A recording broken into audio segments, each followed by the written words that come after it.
This is the guitar project. Just a quick up to speed of where I am now. I drew the guitar shape on this slab of plywood I had, cut it out with a jigsaw and sanded the edges, and then primed it with some combination of white paint and sanded it smooth. The only thing I think unique about it is that I cut a slot in the back and then tapped this aluminum bar into the slot and glued it there. And the purpose of that is, since the bar is like this, the idea is it'll keep the neck portion from warping over time, because I feel like it's going to be exposed to a lot of moisture, and it's got a potential for warping. There's a bunch of tools here.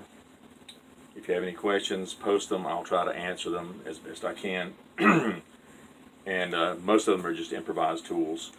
The paints, the white is just a house paint with Floetrol, and the colors are just craft paints. Those are the backups, and literally the cheapest neon paint I could find, which is Artist Loft. The only other thing that's worth noting, I think, is that I took this this material that I'm going to use to swipe the paint with, and I cut it out in the shape of the end of the guitar, so that there wouldn't be more material on the edges disturbing how the end product looked. So, with all that in mind, I'm going to put a thin coat of white paint down, mix up all my colors, and lay down the black and get ready to swipe. While we're getting ready for that, this needs to soak so that it's wet when we start. So, here we go.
Awesome.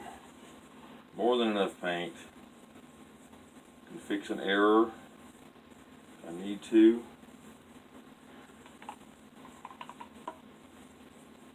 Great. Great. Okay, so won't be needing any of these. That's good news. Let's move these out of the way. Got my spatula, the straw, just in case I need them. So now the black, of course, doesn't have any kind of additive in it at all. And we're going to pour this here. Well, we'll put just a little bit more green back here. I'm afraid we're going to have the reason I'm doing this is I want to cover this green, a lot of it anyway, with the black, but I don't want to have just black on the tail end of the guitar. And true to form, I kind of want to futz with everything now, but that's okay.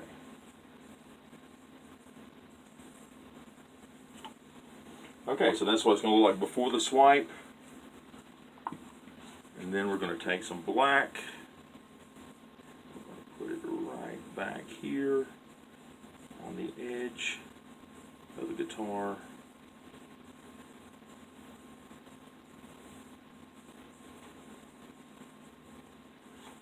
And I'm going to, just as a precaution, I think I'm going to spread a little up here as well. I'm afraid that black isn't going to stretch the whole way.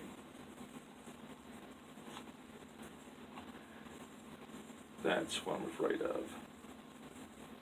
And if this turns out to be a mess, you'll never know, because I'm going to delete the video and then sand it off and do all this again.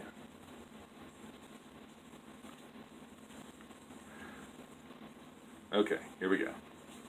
So I've got my paper, or my rag anyway, that's like a shop towel. It's nice and wet. I'm going to lay it in the black, and the goal is to just look at it and make sure that all of the complete edge of the shop towel, the wet shop towel, is in fact not saturated, but it's making good close contact with the black. And if you look really closely, you'll see what I mean right there. See what I mean?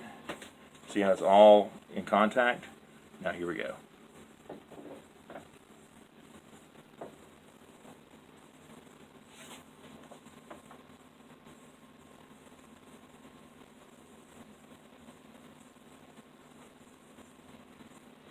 Okie dokie. I'm just going to be touching it various places, trying to not screw up what I just did. I'll be touching the edges with this saturated cloth. I can't quite see the edge over here. There we go.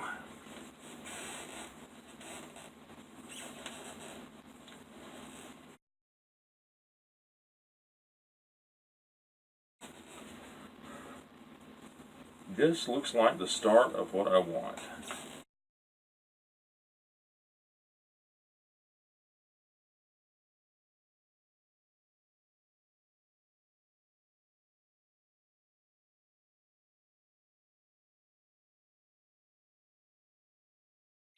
So, this, believe it or not, is exactly what I was going for.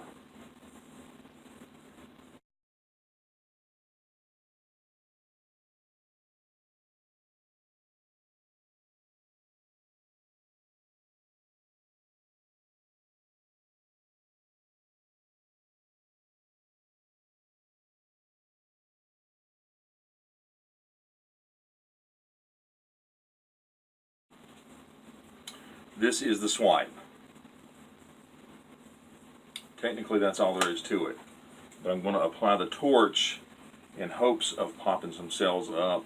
And I intentionally left the white untorched, because if there were air bubbles being harbored in the white wound below all this paint, I want them to come up now as well and aid in the development of the paint formation that's on the guitar shape itself. So let's check this out.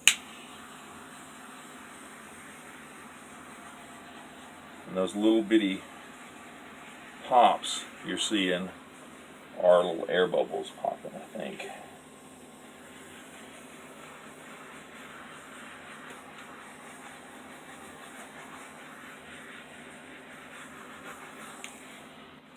Okay, there's that. Now I'm going to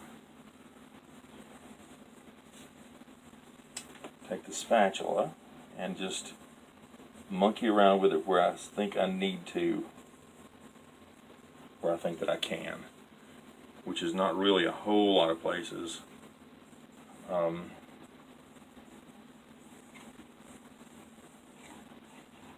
Wouldn't be the worst thing ever if some more black was right here.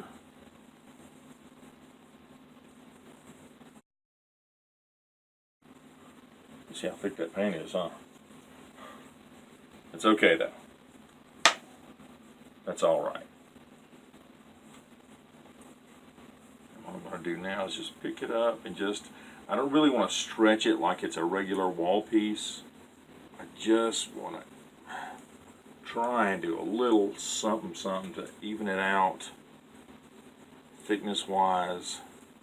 And no kidding, I know this sounds all groovy cool with crunchy granola, but just to give the let the paint know that it's cool to move. It's fine. You can move all you want.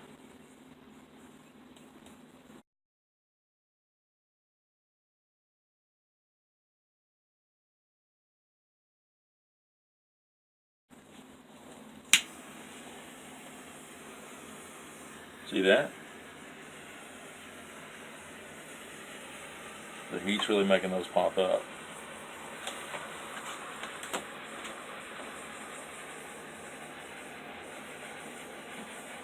The heat's reacting with that unmixed paint to try and separate out.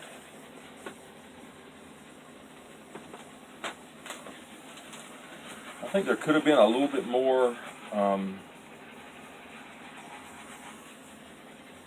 black up the neck, and I feel like maybe there could have been some bigger cells down here, but these could grow. And I've kind of got a backup plan in case I don't like any of it, and aside from sanding it all down. And I'm not inclined to share my backup plan because I think then people will just want me to do the backup plan, so I'm not going to do that. If I'm going to do anything else, I'm going to use a straw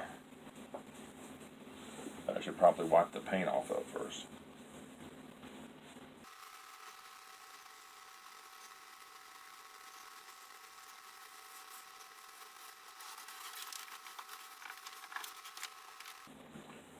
Now, I'm going to do the hardest thing that is for me to do. I'm going to leave it the heck alone. So, at the end of the video, after it's dry, I'll try to edit photographs of the finished piece with some close-ups in it after it's all finished. But for the meantime, I believe we're done. Thanks for watching.